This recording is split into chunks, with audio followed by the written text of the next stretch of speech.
Oh yeah, we're back.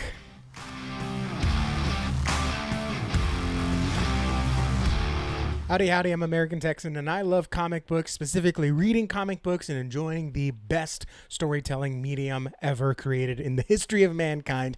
Other channels will deal with the stupid things that creators say and whatever dumb stuff they're putting on Twitter and Blue Sky. Here, we're about the stories, we're about the art, and again, about what's inside the pages of the books themselves. And if you want to talk about comics and nerd out with me, by all means, feel free to subscribe to the channel.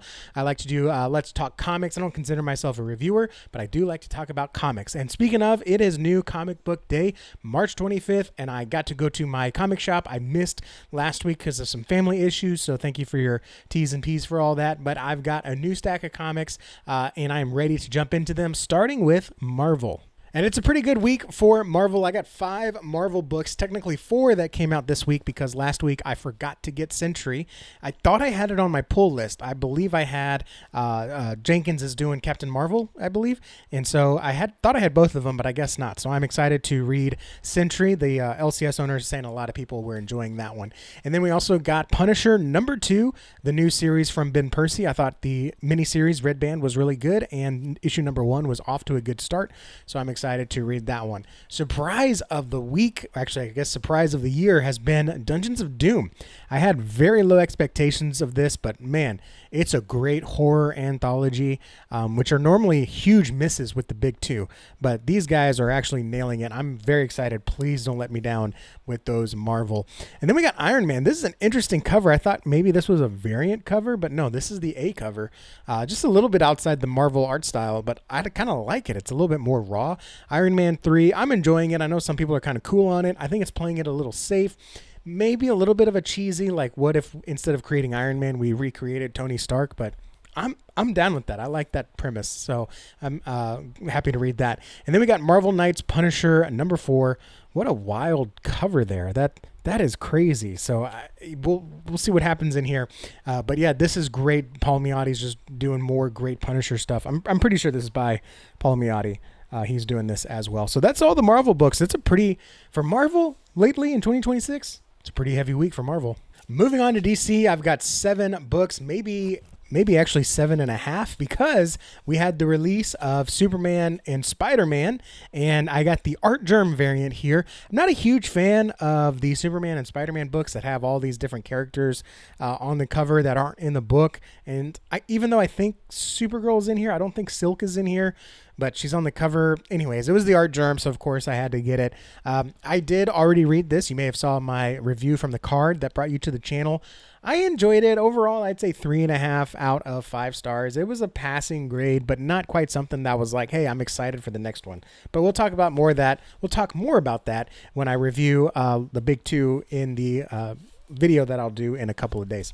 All right, and then we also got Peril of the Brutal Dark #2. The #1, I thought it was fine. I like the art, but it was a little bit of a longer setup than I would have liked, but I'm intrigued of where this is going. So #2, I don't know if it's going to be make or break, but I'm not too excited going into it. All right, next we got Absolute Martian Manhunter. This is #10, third to last issue.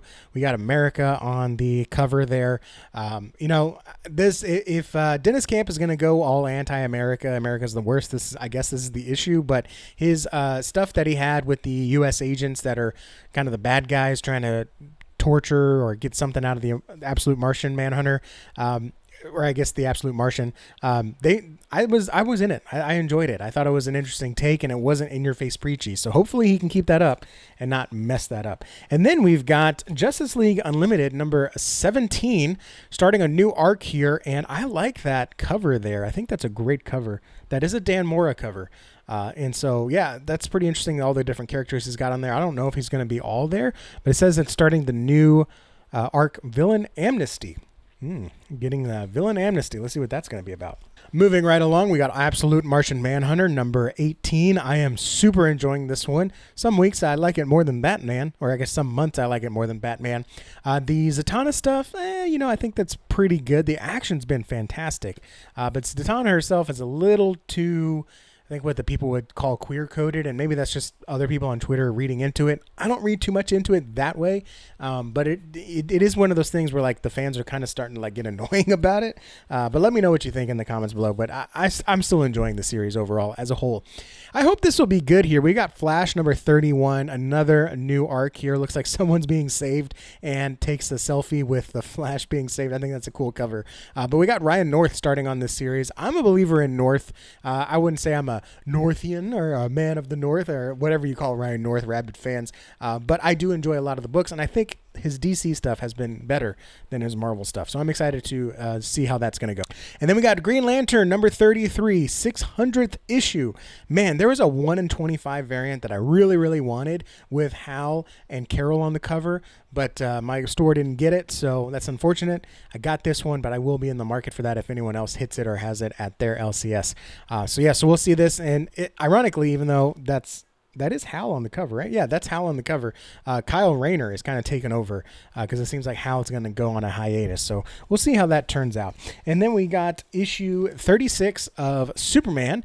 And again, now we are officially starting the reign of the Superboys. So we'll see what Superboy Prime does there. And that is all my DC books. Let's take a look at the indie. And we've got 9 indie books in good old American Texan tradition where the indies outweigh the big two. And we are starting with Phantom of the Opera number 2. This one was gorgeous, absolutely gorgeous. And I'm not reading any of the other MonsterVerse stuff, but this one was beautiful. I don't know a lot about Phantom of the Opera itself, but I was intrigued, especially because it's set up not as a horror, but more as a mystery, almost like a noir investigation kind of thing. So I'm excited for that. Then we got White Sky number 2. I don't think this is a reprint, but maybe it is. I don't know. I haven't read number 1 yet, so I got to get that read. And then we've got Capes number 5, and I like it. The first 3 issues were pretty good. 4th issue really hooked me into it. So I'm excited to see what we got going on here. It does suffer from too many characters too quickly, but I'm still hanging in there and still enjoying it. And this cover is pretty daunting, so I don't know what's going to go on there. Sleeper of the Year, Ferocious. I am super excited for this one. This is such a unique take on the monster that kills the village, and then the boy wants to get vengeance. But the way he's getting vengeance is he has to kind of shadow the monster and be almost like his squire. It's almost like he's squiring for the demon lady. So it's a super interesting take there. And then we also got Final Boss, also by Tyler Kirkham. Is that right? Tyler Kirkham? Yeah. Beautiful art. There's not much story, but I am okay with that. I love books like that. And finally, the Make or Break Supernatural Arc 1 ended, and it looked like in the solicits there were only one artist going forward, so I went ahead and got it. But I tell you this: if there is more than one artist on this book in issue 6, I'm stopping my pull. It really annoys me, and I wanted to finish the arc because I am a Supernatural fan. Hopefully they figured it out, and we've got this cover here where they're doing something radioactive on a monster. I don't know. So hopefully it'll be good. One of my favorite indies, we got Skin Breakers, and this is the Treasury Edition. Look at those monsters there. They're going up against the village people, and man, this is just such a gorgeous book. I cannot wait to read this on a Saturday morning with my coffee. It's going to be awesome. And we got Hyde Street number 11. This is the Butcher of Hyde Street, kind of starting up a new arc there, and looking forward to that one. Not much to say. Hyde Street is just great. When I get to these later issues here, it's like I've been pulling these for the whole series or most of the series, and I can't say much else about it. Like Conan number 30. We've got the Prophecy of the Sun or whatever. It looks like Conan's getting hot and heavy with someone. Might be distracted as someone tries to take him down. He's kind of got that prophecy, vision, foretold thing going on. So those are the indies. I got a couple more pure indies to look at. But first, let's go back to, let's finish out my LCS venture with a couple trades I got. And I got 2 trades this week. This was a spur of the moment, kind of an impulse buy. Exquisite Corpses, man. Everyone at my LCS is just all over this book. And I decided to get it after I think Gray from Wakazahashi's Tea House said it was really good. I think it was him that I was listening to. So I decided to get it on a whim. I also learned it is a maxi series, I guess they call it, 12 issues, 13 issues. So knowing that it's going to have a definite end, they're going to end it on their own terms. Probably one more volume will come out. I'm like, it's probably going to be good. So I went ahead, took the dive, took the hit, so to speak, to check it out. And I did get volume 1 for $10.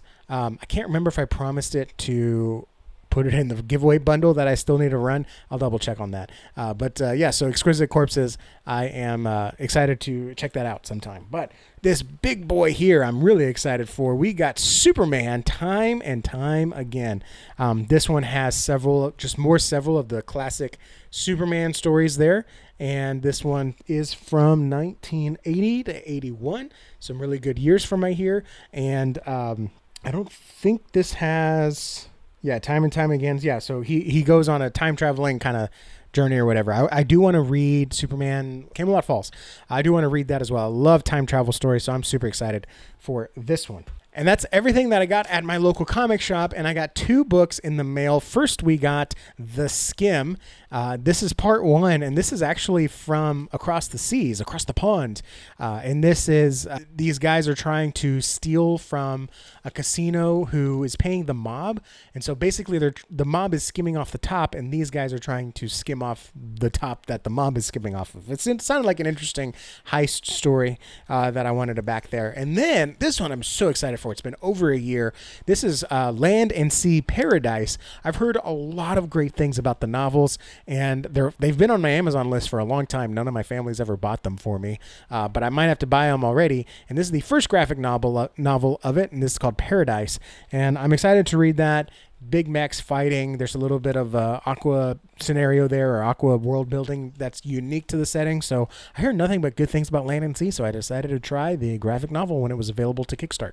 And that's everything that I got this week, and I will try to read as much of it as possible. Things are still settling down with our family, but I'm excited to get back into reading and to sharing these books with you. Thank you guys for watching. Your time and attention mean the world to me, and I'll see y'all in the next video. Adios.